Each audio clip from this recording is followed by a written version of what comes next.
Welcome sa zipline.com.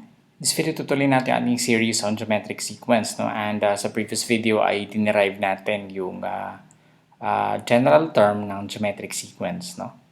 So here in this video ay sasagutin natin itong mga series of questions dito. No? And we have a sequence. No? 1, 1.1, 1.21, tsaka 1.331, and so on. No? So, ang pinakaunang tanong natin, is it a geometric sequence? No? Well, kung i-recall niyo yung mga previous videos natin, sabi natin, malalaman mo lang na geometric sequence if you test or if you divide yung magkasunod na terms. No? If you divide a particular term by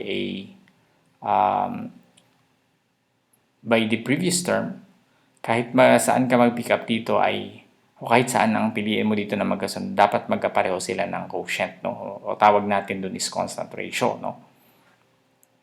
So here, since meron tayong apat na numbers, no, na terms dun sa sequence, dapat i-test natin yan isa-isa, no? And to show that they are, if we can show that their ratio, no, are all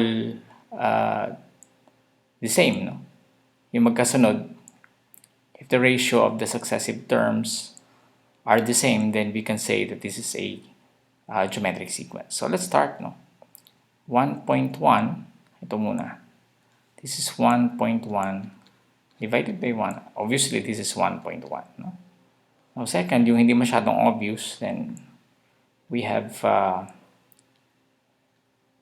1.21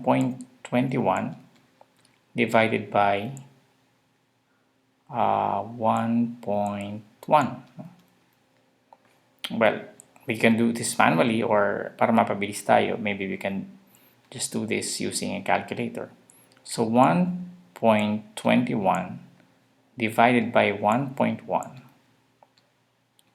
equals, oops, sorry, mali. 1.21 divided by 1.1 equals, okay, so 1.1 pa rin siya. Okay. Okay, nakita na natin yung magkasunod na to, no? Tapos itong magkasunod na to, isa na lang, no? We have 1.331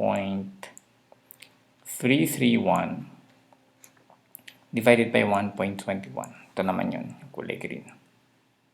Okay, so again, we have use a calculator. So 1.331 divided by 1.21. Okay, so we have 1.1.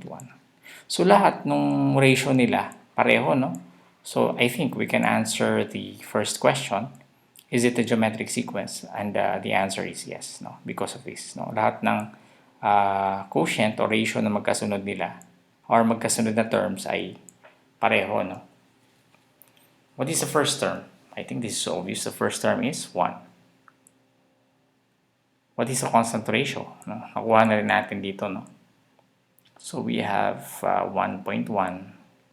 And what is the nth, or what is the 10th term? No? Well, dito na natin gagamitin yung formula na tutunan natin na dun sa previous video, na yung T sub n is equal to T sub n is equal to T sub 1 times R raised to n minus 1. So, anong ulit yung T sub n natin dito? Our T sub n is actually our nth term, no? Nth term. Ibig sabihin, kung ang kukunin mo ay 100th term, then you are looking for T sub 100, no? And of course, I think the most familiar, no, yung T sub 1 natin, which is the first term. Yung R natin, which is the constant ratio.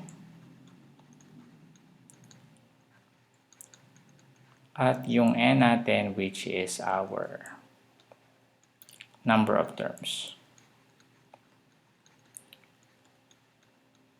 Okay? So, using these, no? Using this notation, pwede na natin sagutin to, no, without having to multiply 1.1 doon sa, kasi makikita natin yan 1.1 eh. makikita natin yung 10th term if we multiply this by 1.1 several times. No? Yung product magiging times 1.1 hanggang makarating tayo sa pang 10, no? Which is, I think, very tedious, no? Especially if you do it manually. No? And kung may calculator tayo, syempre mas convenient. And mas mahirap syempre kung mga 20th, 30th term na, no? Mahirap mag-multiply, matagal. So kaya ito yung gagamitin natin, yung general term or yung pinaka-formula natin. We are looking for the 10th term, meaning we are looking for t sub 10, no? Which is equal to the t sub 1 times r n minus 1, no? Well, t sub 10 meaning we have, yung t sub 1 natin meron na, di ba? Yung t sub 1 natin, ito sa question number 2, we have 1 times the quantity. What is the ratio? 1.1, di ba? Raised to the n minus 1. What is n?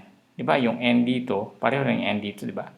So, 10, t sub 10, therefore this is 10 minus 1. And 10 minus 1 is 9. No? And t sub 10 is equal to 1 times 1.1. Hindi naman nakaka-apekto yung 1, no? Kasi 1 multiplied by a number is equal to that number. So, pwede na natin tanggalin. So, magiging 1.1 raised to the 9th power. No? And, of course, this is very hard to multiply kung tayo ay magmamanual. So, ang gagawin lang natin is to just use a calculator. 1.1 raised to, saan nga ba raised to dito? Raised to, how many? 9. Okay, so 2.35798 o 794,769 100,002. So, pwede na siguro tayong mag-round off. 2.358. 2.358. Okay, so huwag kayo mag-alala dun sa maraming multiplication, no? Kasi minsan kadalasan naman sa mga given, hindi naman siya ganito, hindi naman siya nakadecimal, no? Madalas fractions yan or yung whole numbers mismo. Mas madali nyo siyang ma-identify, no? Anyway, sa mga susunod na examples natin, magbibigay tayo ng example on ng geometric sequence gamit ang whole numbers, no? Tapos, gamit tong formula na to, and of course, gagamitin tayo ng fractions. Maraming salamat. See you in the next tutorial.